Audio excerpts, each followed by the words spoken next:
The hale and hardy are here. So welcome everybody to day 3, and welcome webinarians, wherever you may be, to day 3 of our Esoteric Astrology pre-conference, in which we are principally discussing the fourth ray and its relation to conflict resolution within the life, leading to the integration of the personality in the first instance, and then still higher integrations. And that's what we're going to work on in our meditation this morning. We're going to work on points of friction, points of dissonance, which exist not necessarily within the horoscope per se, but considering the horoscope as a whole in relation to the soul. So yesterday we dealt with the idea that perhaps in your chart there was an aspect of some kind, a relationship of some kind, which was causing a noticeable dissonance within your nature, and probably in a way within your personality nature. But there's that far greater dissonance, which is potential, and I think it operates for all of us, between the personality as a whole, as an integrated unit, should we be so fortunate to be demonstrating as an integrated unit, and the soul. And that is a much more important point of dissonance. And that really needs the application of our formulas for reconciliation. To adjust the personality and the soul into an integrated unit using the fourth ray is a very big task, and it takes a long time. So DK has written a lot about that type of integration, which culminates at the third initiation, actually. So those techniques of integration that we have in esoteric psychology. Heidi, would you be so kind as to pull my tape recorder out of the camera box? Oh, well. So the techniques of integration in esoteric psychology 2 are operative until the third degree. And they can begin around the time of the first degree. So many, many lives can be spent using those particular techniques. But I'm also going to give you in this, it's on the side, on this side here. I'm also going to give you a still higher type of meditation, which may not be as practical for all of us, but is certainly indicative of things to come. Now, suppose we're really functioning and burning on all cylinders, so to speak, firing on all cylinders. Suppose we're really feeling magnificently self-actualized in terms of soul infusion. Another point of dissonance is possible, and that would be between the will of the spiritual triad, or the intention of the ashram and the planetary logos, and our own sense of self-completeness. That is a higher point of tension, and that is what caused, in the Bible, the rich young man to go sadly away.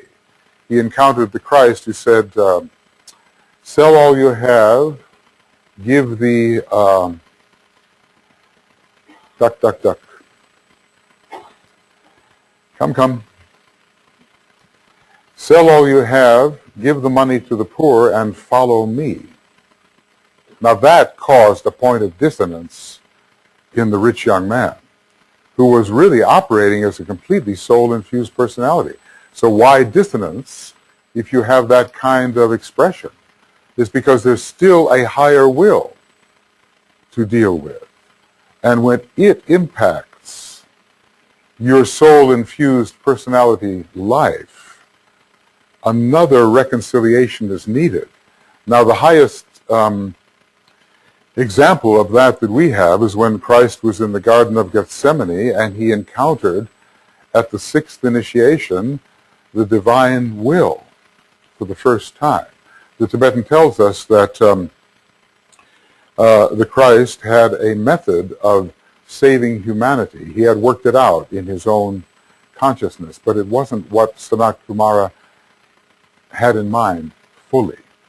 And so that famous statement, "Not my will but thine be done," shows the reconciliation between the planetary will and the will of the triadally infused soul personality, a very high point of dissonance which was resolved through acquiescence by the Christ at that time. Now, we're not at that level. We don't have to deal with those things, but I thought it would be interesting if we could try to see what we're like at our best, only to realize that our best is not enough in terms of the divine will, that there's another reconciliation to be made. So we'll experiment with that also in this meditation. Okay, and I have this feeling that before beginning the meditation I would need a little water. Is that possible? Is anybody there that can get that for me, please? I'm feeling the... Have you noticed the moon is in Taurus today? I have. Okay.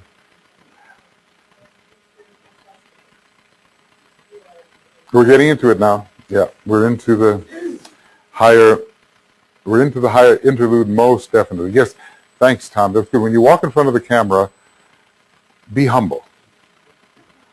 Thank you so much.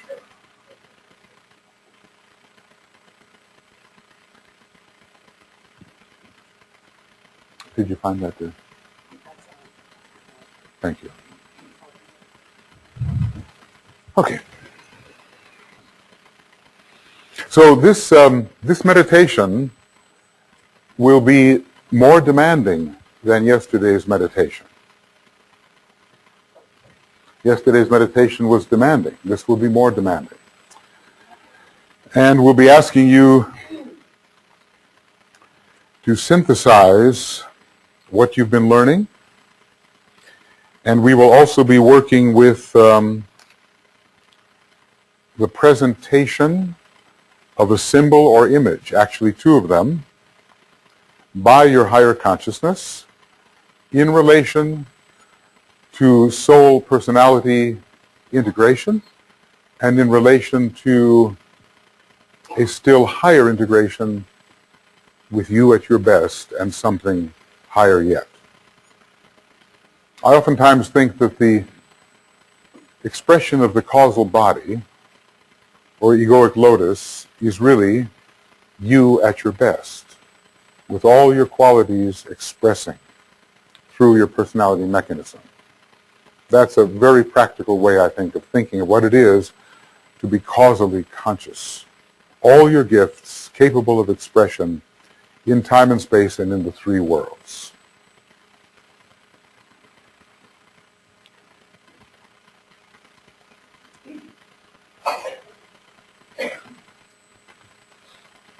So we'll begin the meditation simply with a focusing Om on the second ray notes.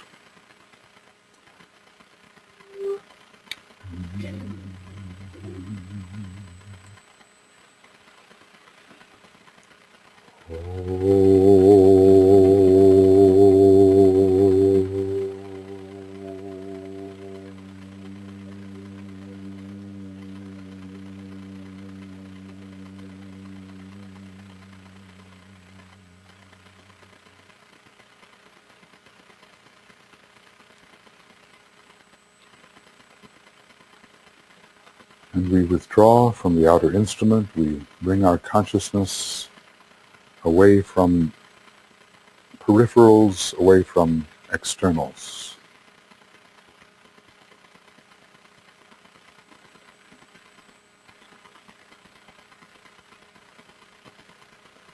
And we detach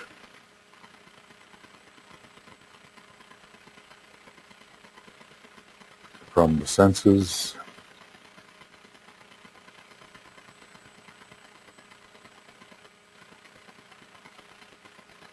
and from the feeling nature.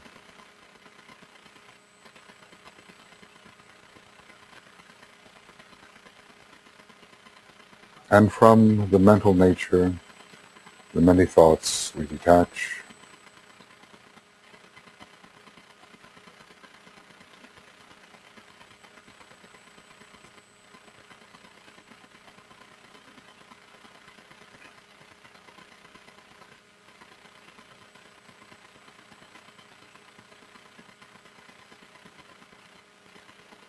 When we find ourselves entering, at least imaginatively, what we call the soul field,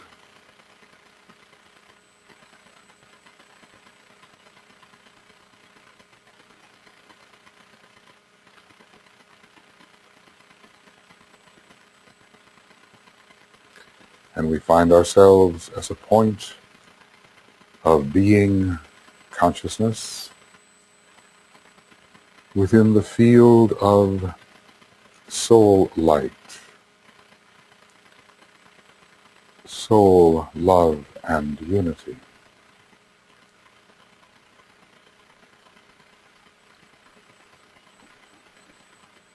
Soul will and power.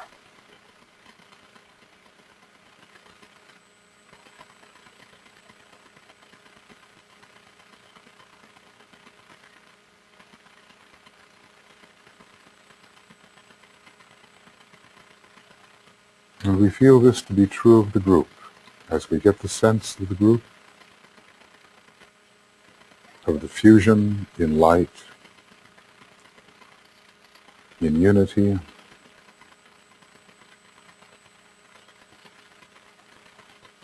and in will.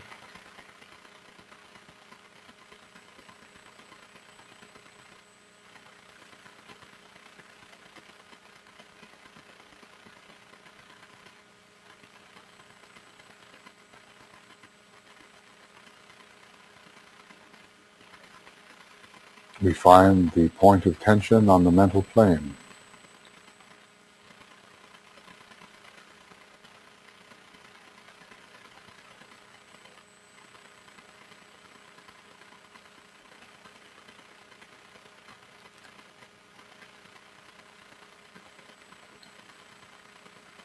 And we are achieving together the mind held steady in the light.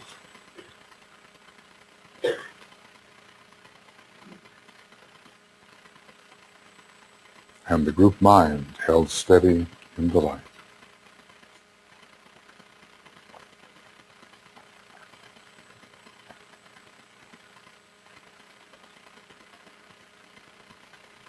And we intensify this point of tension on the mental plane by an aspect of the will, as we used yesterday. Will along one of the 7-ray lines, according to our proposed soul ray, strengthen the focus.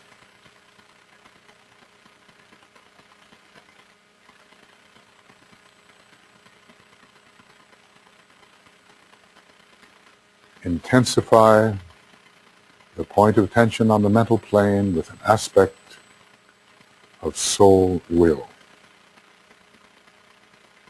And if you are uncertain of your soul ray, use the will to unify.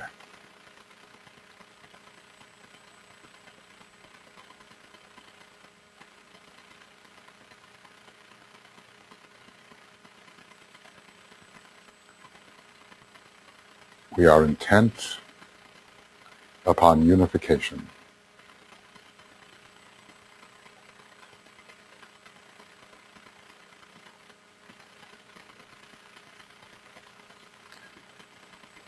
And from this point of tension,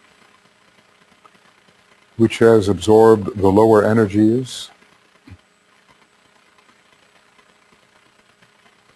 and which aims to reach the higher, we visualize a dual-colored rainbow bridge, which includes the higher levels of the astral plane and the point of tension on the mental plane and reaches into the world of the mind of God, the heart of God, and the will of God, the spiritual triad, a dual-colored bridge consisting of the colors of your soul ray and your personality ray, and use indigo if you are uncertain.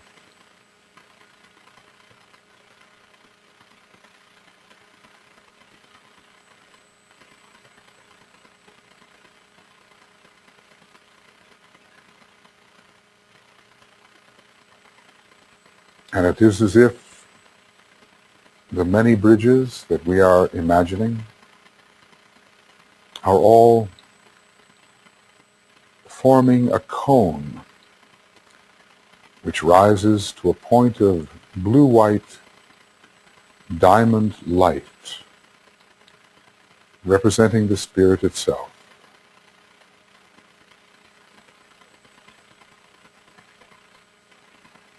The many bridges ascend metaphorically to that point.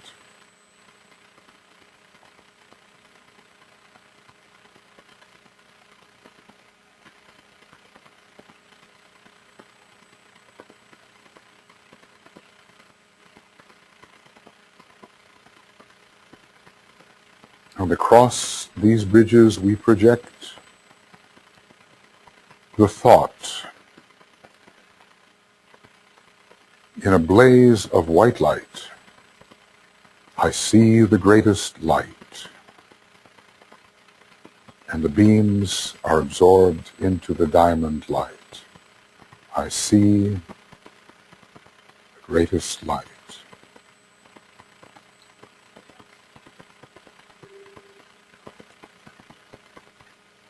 You think it as you sound the Om.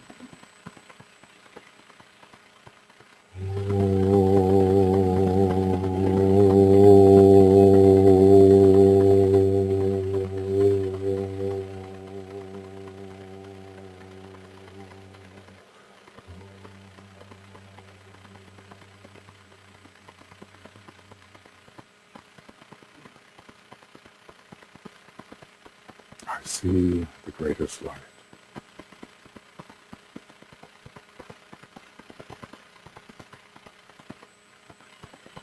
And so a rapport is established from the personality to the spirit.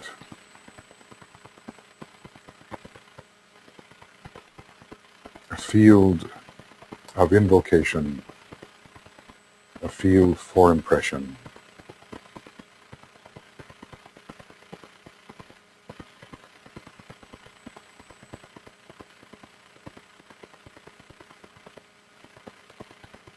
And within this field, we can work.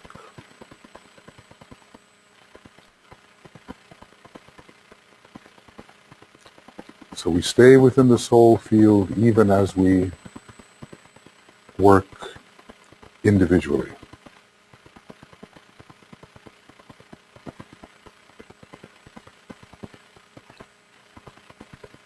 The first step, while holding this alignment, is to think of your personality as a whole, the instrument of the soul. Take a look at the quality and nature of your personality instrument.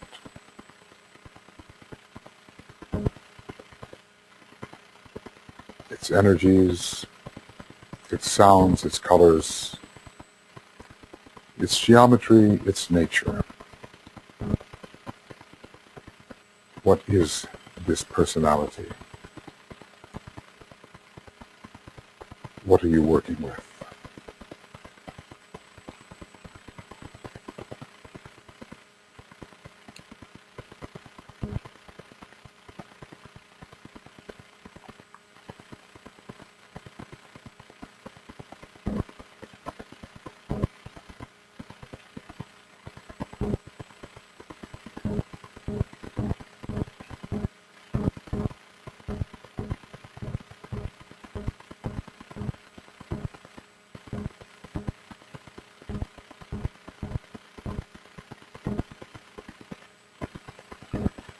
What is the major quality we see? What are the major qualities we see when we consider ourselves from the personality perspective?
And let the essence of that consideration impress your mind.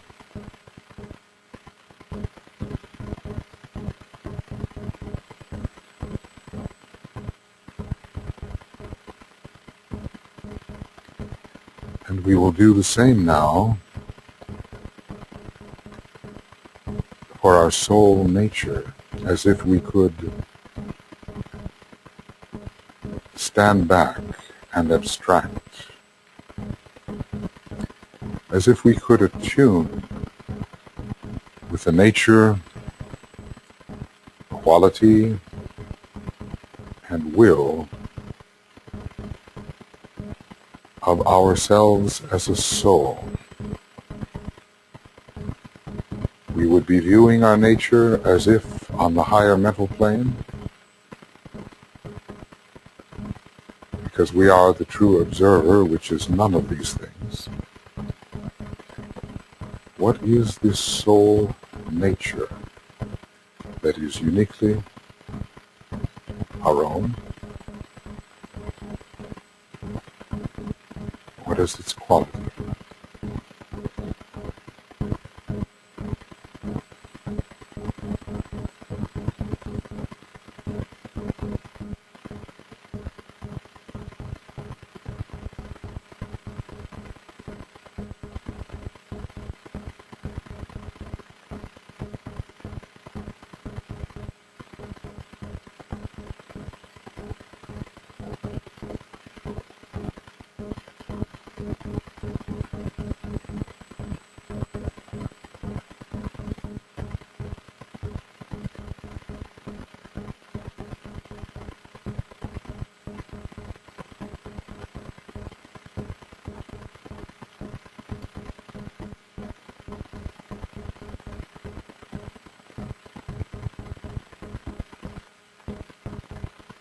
See if you can feel into this,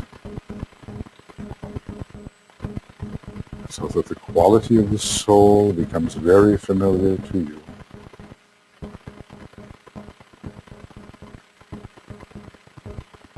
What you are like as a soul.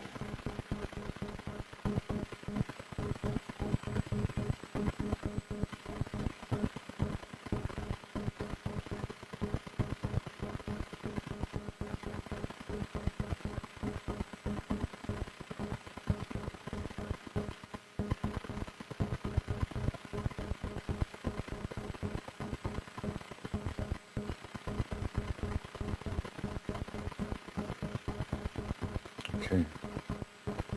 Impress this quality upon your consciousness.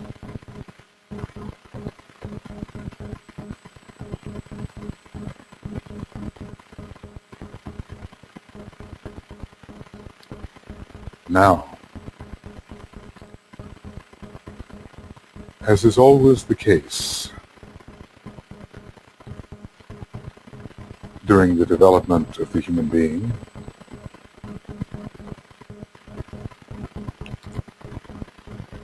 The thwarted soul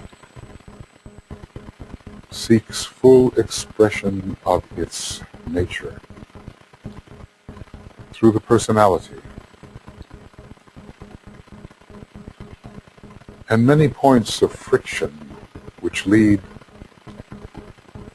to various imbalances and diseases are caused. But the greatest point of friction is between the entirety of the soul nature and the entirety of the personality nature.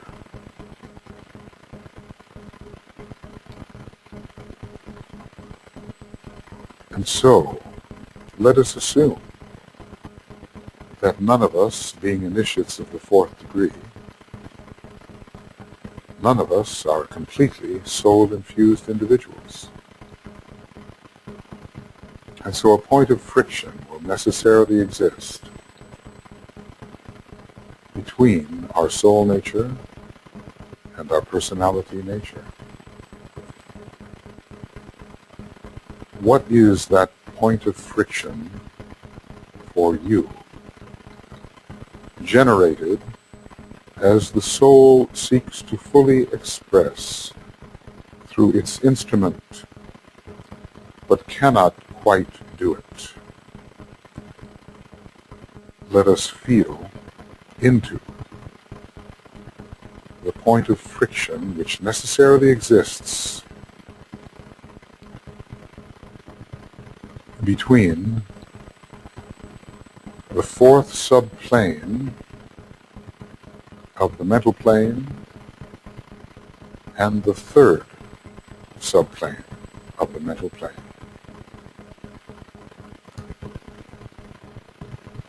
What is this point of friction? Let's see if we can go into it and feel its nature.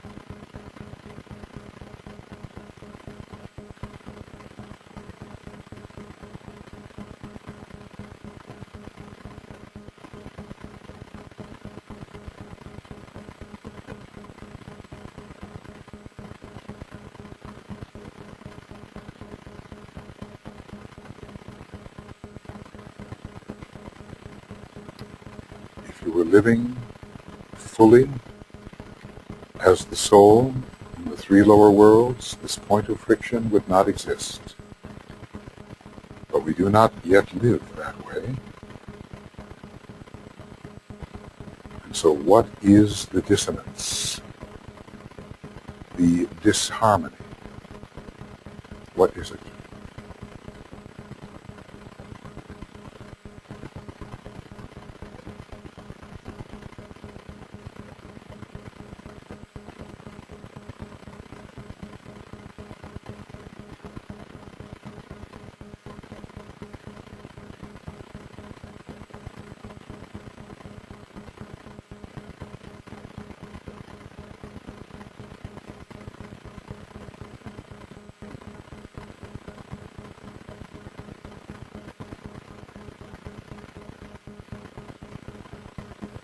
What is the block?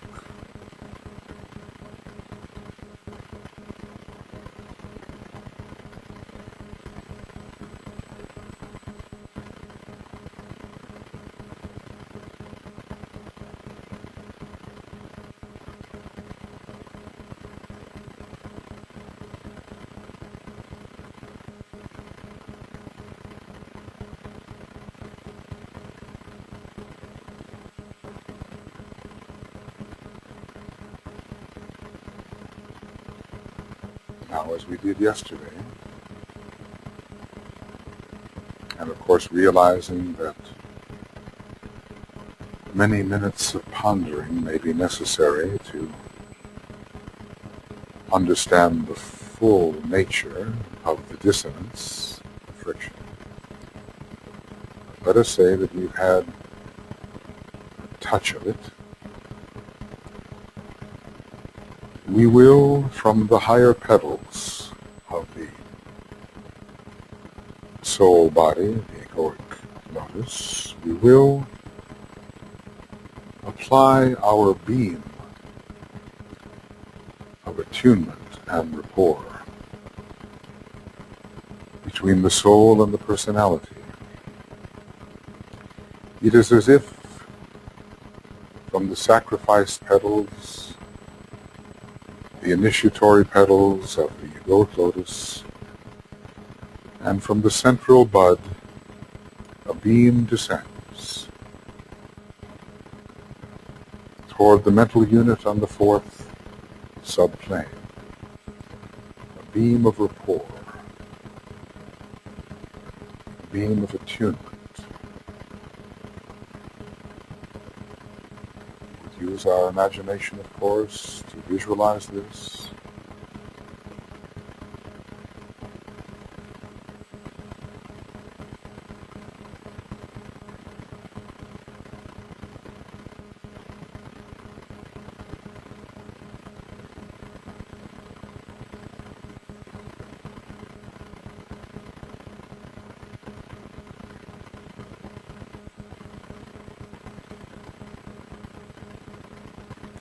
And on this beam, as we did yesterday,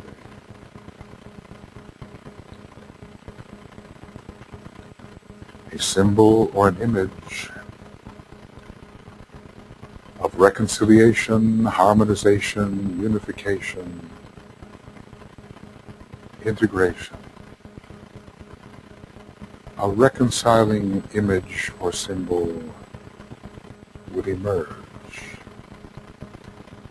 The purpose of it will be to resolve the dissonance between the soul as a whole and its instrument, the personality, as a whole.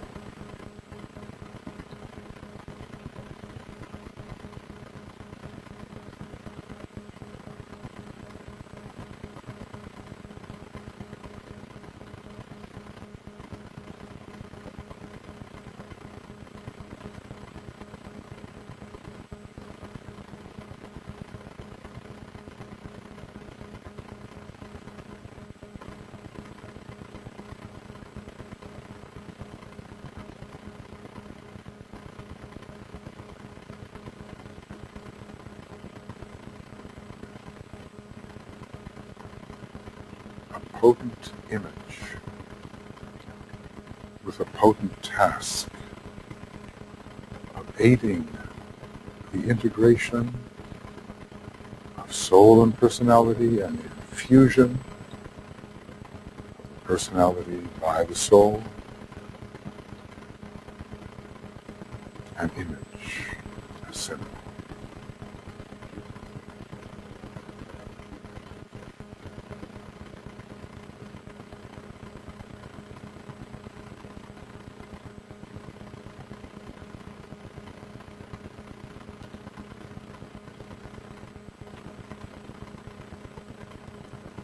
As we did yesterday, we will place our symbol imaginatively in the midst of the sensed friction between our soul and personality nature. Place the image into the dissonance.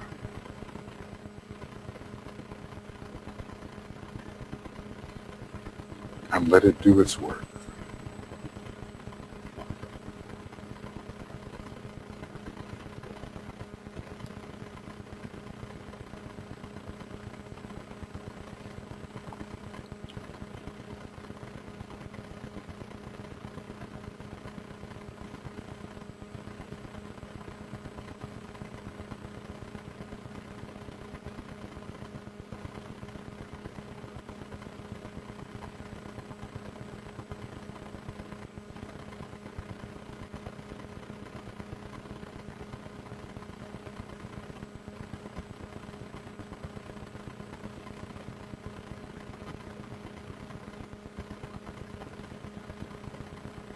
And as your image works within the field of friction, it will sound a word, it will sound a mantric phrase. What is the sound coming forth from your image or symbol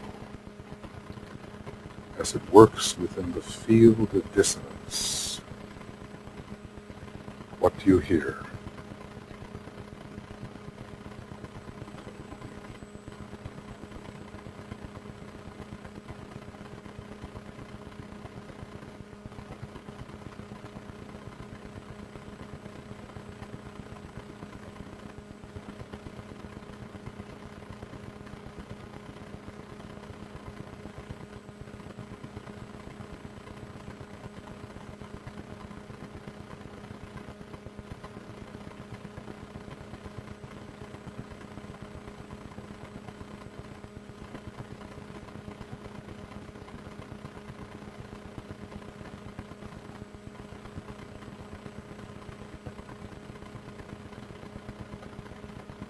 Let these words or a word impress itself on your consciousness. Let the sense of the resolution of the opposites impress itself. And as it does so, using your astrological knowledge, tuning in with your symbol and your image, tuning in with your word or your phrase. What is the planet that most describes, that most characterizes the quality of that which emerged for you as a symbol of reconciliation?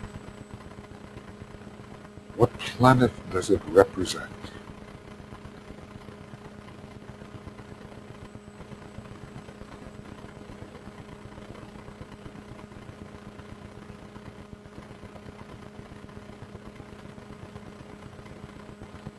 And if you manage to intuit the nature of the planet, seek to bring the energy of that planet into the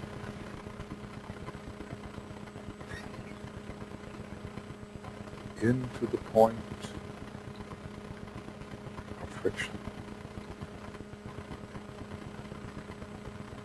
as a reinforcement.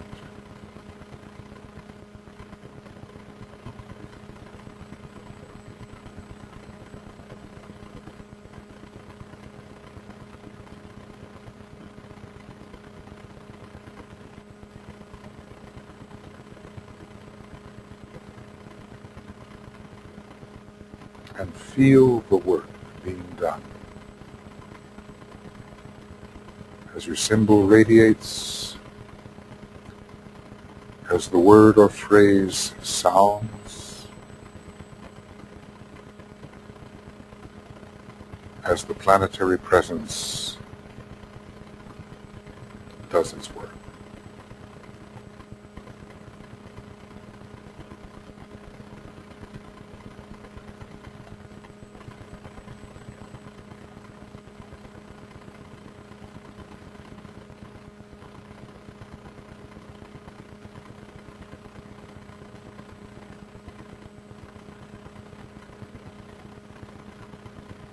Using this fourth ray method of symbolizing, you can return to this process for refinement, for confirmation, for exercise.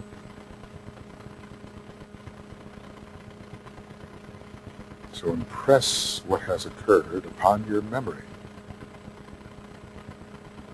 or write it down, so you will not forget. The symbol, the image of power and its word, its phrase, its planet, helping to bring the pairs of opposites in your nature together.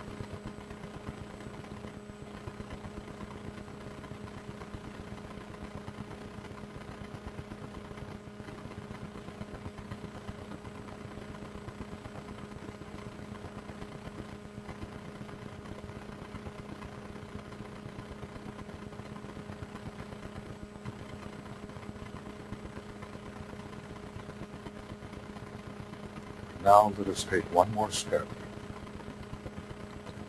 And it is a subtle, concentrate,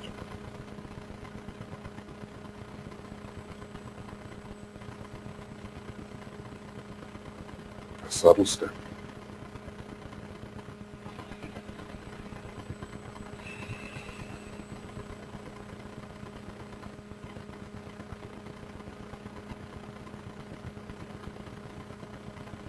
Think for a moment of who you are at your very best, the very best moments, the moments of full expression of your soul nature, your greatest moments of soul infusion. What is the nature of your soul-infused life when you are at your best?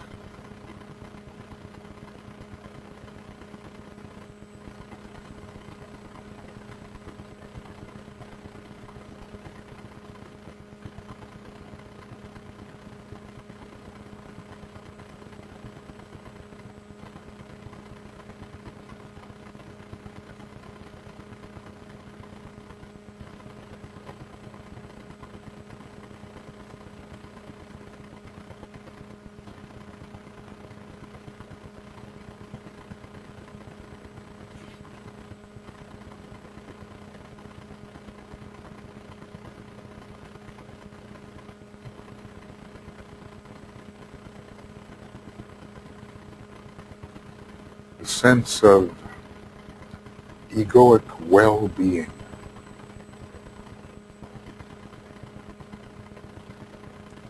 the sense of yourself as a soul-infused personality, with no blockages between the soul and the personality. True flow from the higher mental plane through all your vehicles. There have been some moments in life when you felt that, I'm sure.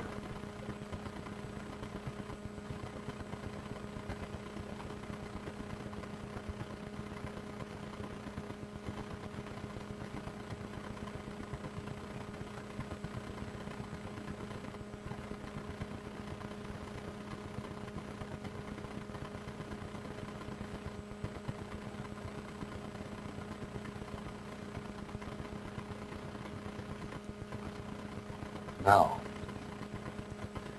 with a sense of that egoic well-being, towards which we so often strive, and gives us the sense of joyful expression, joy being a quality of the soul, let us turn our attention to something far more subtle.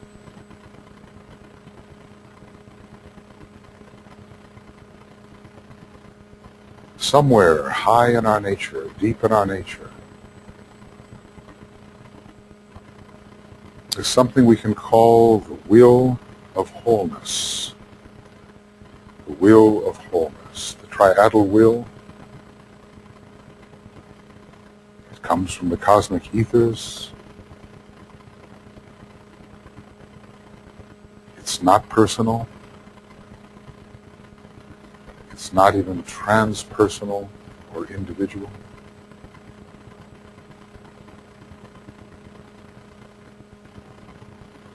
What is it that this great intention is intending, not just for our own individual welfare,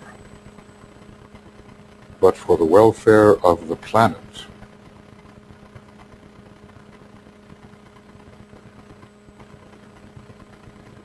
What is speaking deep within us about the welfare of the whole and what must be done?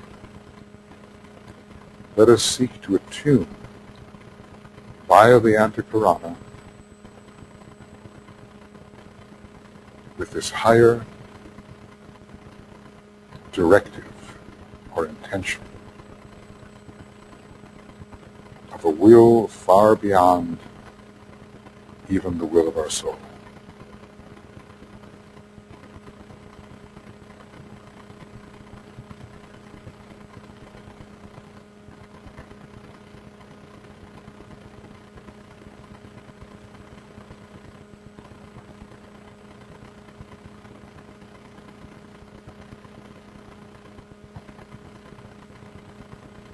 Leave yourself out of the picture for a moment.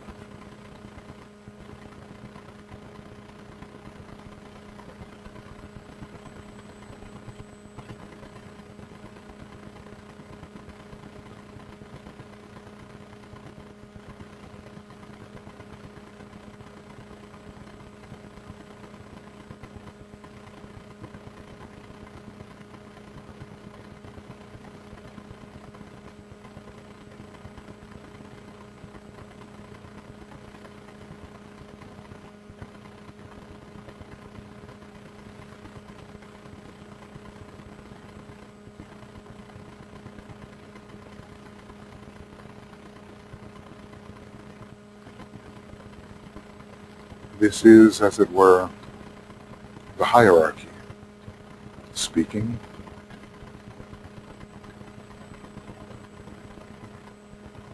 As much of the will of the planetary God as we can touch, that is what is speaking. What is the feel of that?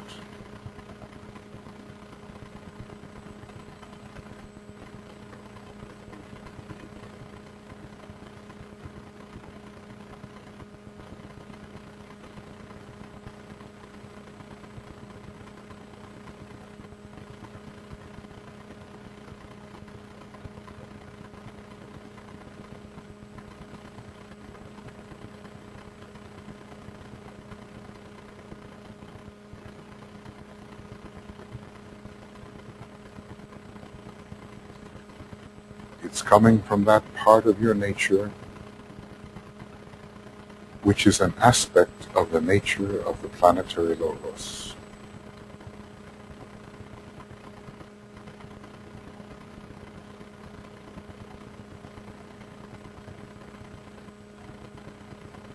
And now,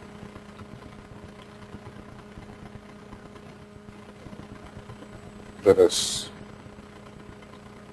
attempt to bring the two together. There is you, the individual, functioning harmoniously in the expression of all of your gifts.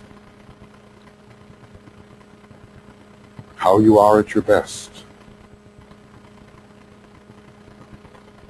And then,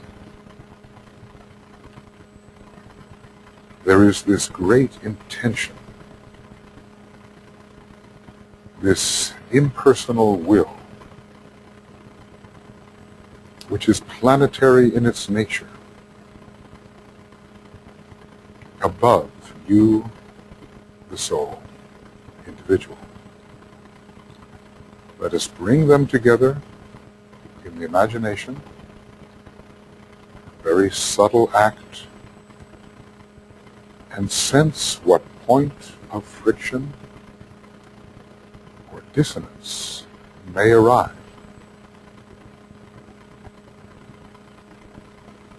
What was it that made the rich young man go sadly away?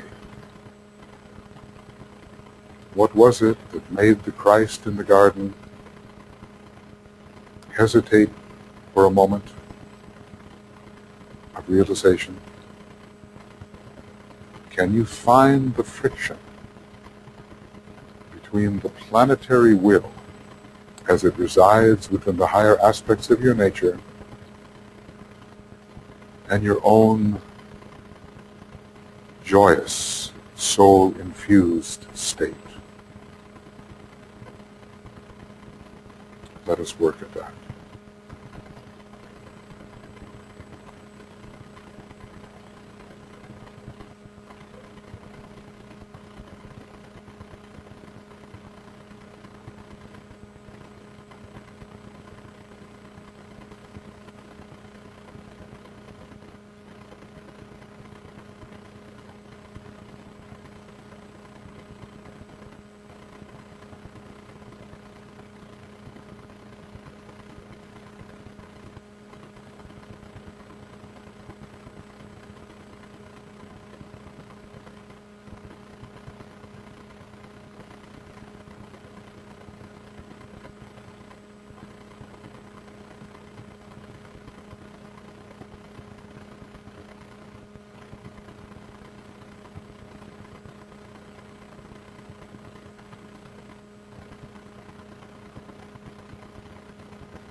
And we may find that this point of friction exists between the highest subplane of the mental plane and the lowest subplane of the intuitional plane.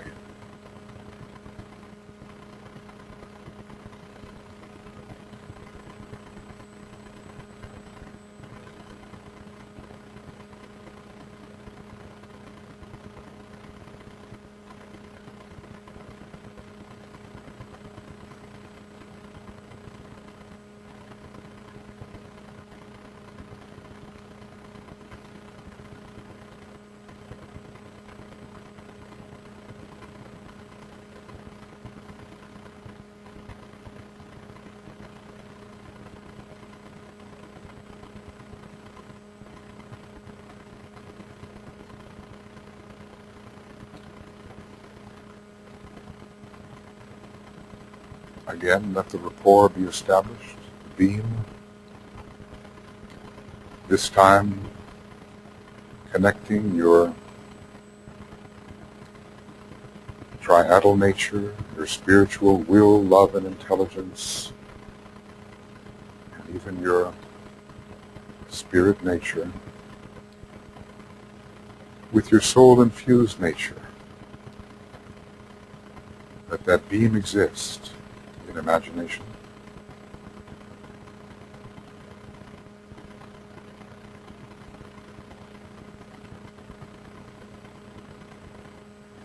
A great invocation is set up, and this is tough, for the emergence from the highest levels of your macrocosmic, your microcosmic being, the highest levels, a symbol, an image which would reconcile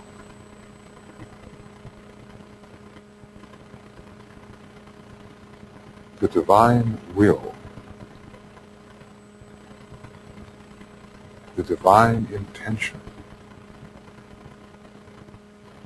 with your fully capable, soul-infused expression.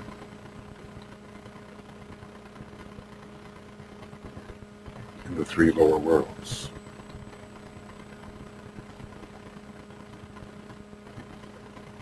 Hold your point of tension very intently.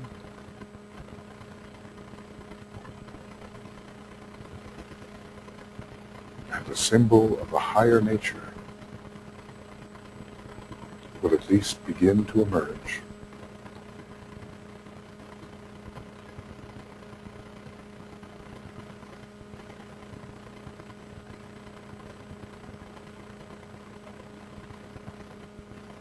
Which can help you fulfill the statement so difficult to fulfill, "Thy will, not mine, be done."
Very subtle. Bring your symbol into the field of dissonance, right between your higher nature and your soul-infused nature.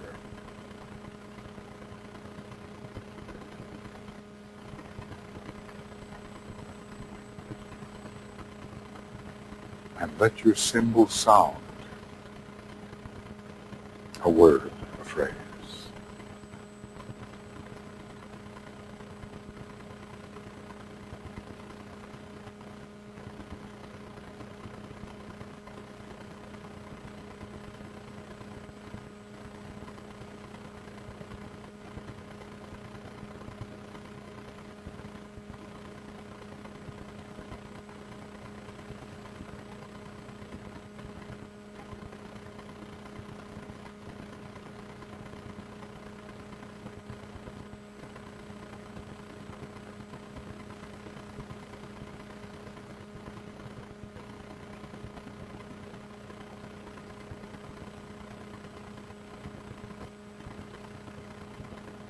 And what planetary energy is it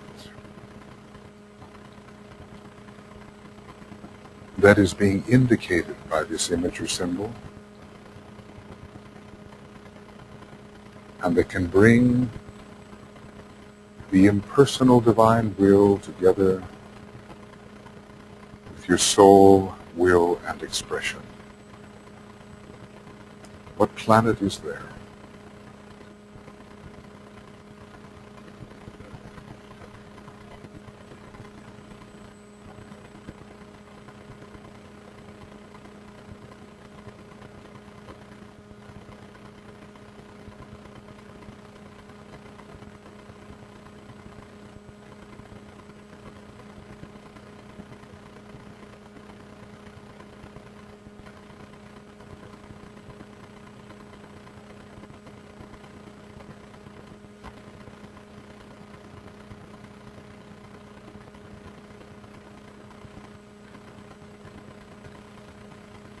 Impress your consciousness with the result of your meditation.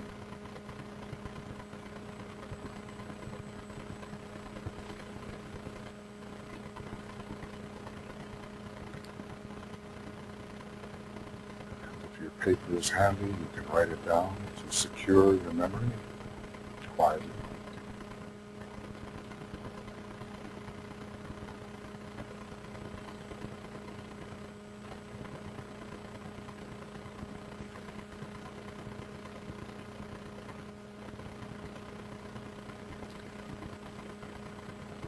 Review the two symbols and the words that have come.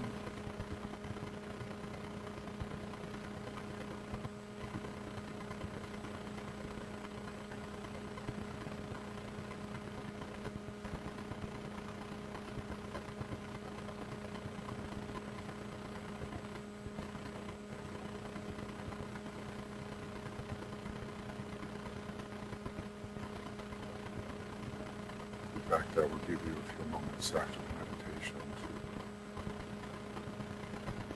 to work in silence to confirm your impression.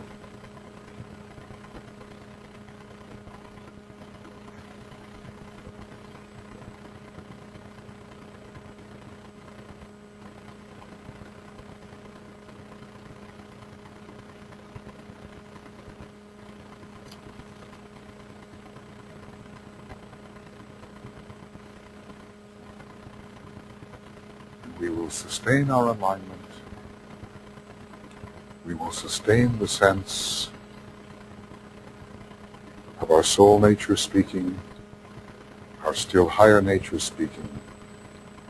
We will sustain this as we quietly sound the great invocation.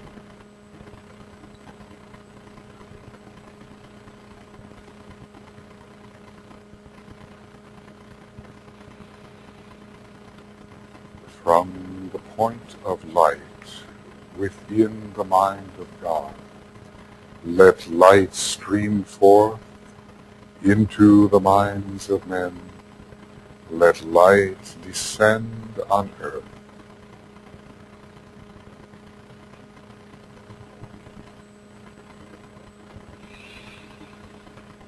From the point of love within the heart of God, let love stream forth into the hearts of men. Make Christ return to earth.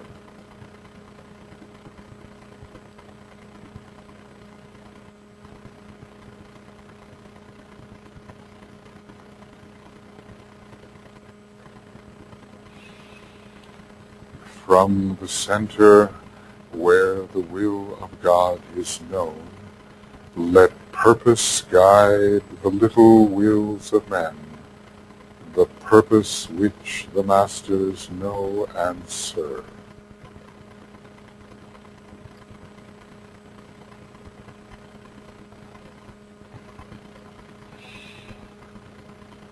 From the center which we call the race of men, let the plan of love and light work out, and may it seal the door where evil dwells.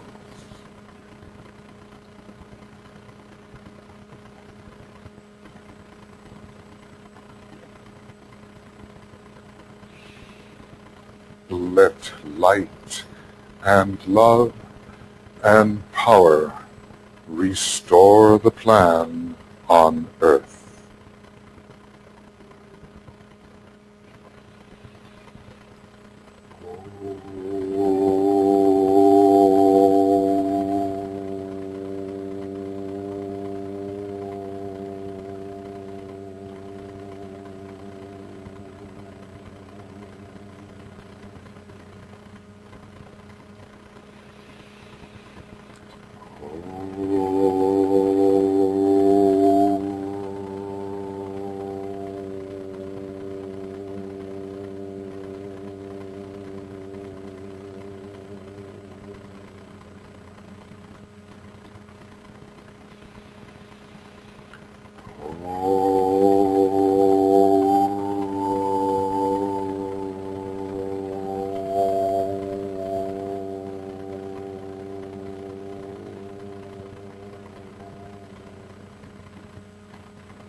Spend just a couple of minutes writing down and confirming any impression that needs solidification.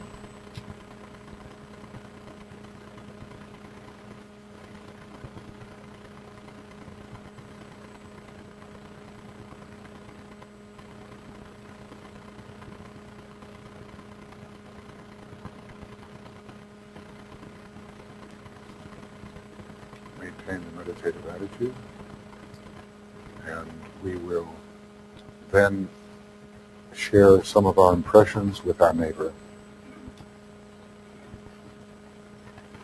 Try to express yourself as clearly as you can, so that when you use your words to describe your experience, your words truly represent that which occurred.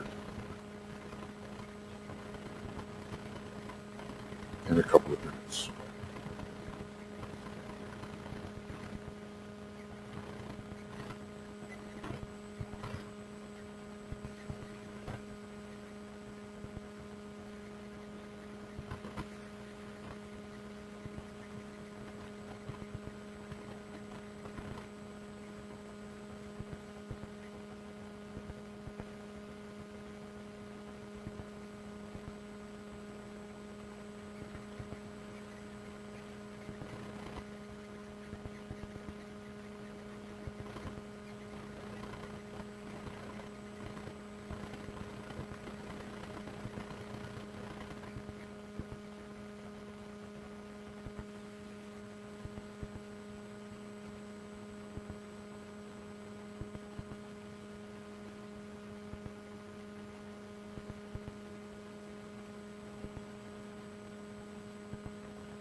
When you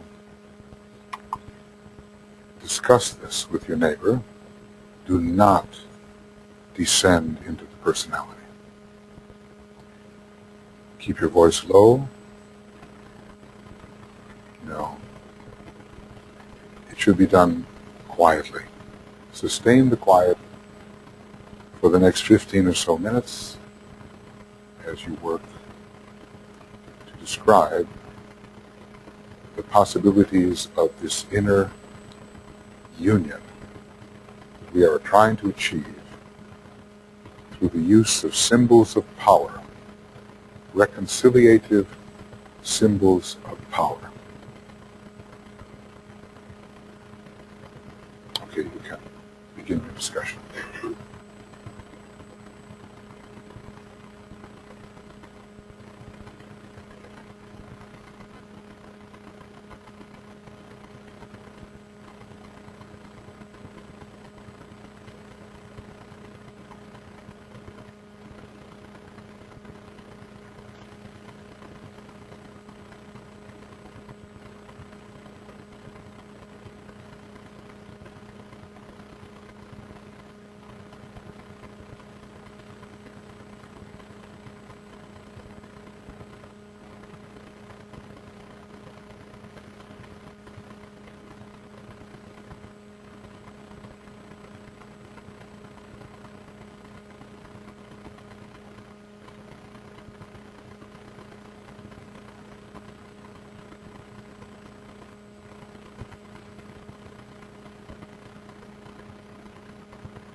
Okay, friends.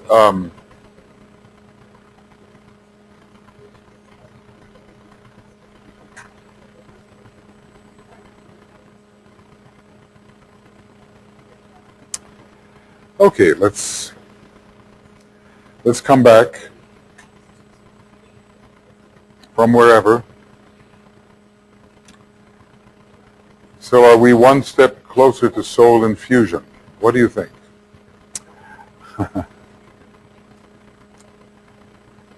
Okay, group. Right, well obviously this takes a little work. It's a synthetic method of blending what you know about astrology with what's actually happening in your system. The integrative energy is always there. The will to integrate is always descending from above. It's just a question of our attunement with it and our willingness to exercise using what is presented from within the place of knowing inside our nature. The one pre-exists the two which merge with it. Two merge with one. The oneness already is, but we do have to work out. Actually, we really, we should say to ourselves that the days of fragmentation are over. We should get it together somehow. And when we manage to get it together individually, we should get it together as groups. And with these effective, integrated, unified groups, we should do something in the world that is contributing to the spiritual stability of our world. We know how easy it is to upset the balance. We're living in days now when the balance is constantly going to be upset, and the stabilizing subjective energy has to come from stabilized spiritual people and stabilized spiritual groups. We have to help hold that point of balance. Libra is emerging in the planetary horoscope, we are told. We're not sure exactly when. Maybe some of my friends know when that's going to be. But it's getting stronger and stronger all the time, so DK assures us that there's no cause for real anxiety, something like that. Maybe after 2025. But meanwhile, I'm sure that one of the functions of hierarchy is somehow to hold the balance so that things do not swing out of control. And therefore we have to be rightfully controlled in our own nature and in our own group nature. The fourth ray, steadfastness, standing between the warring opposites and somehow including both of them. We all need this regardless of what our rays may be.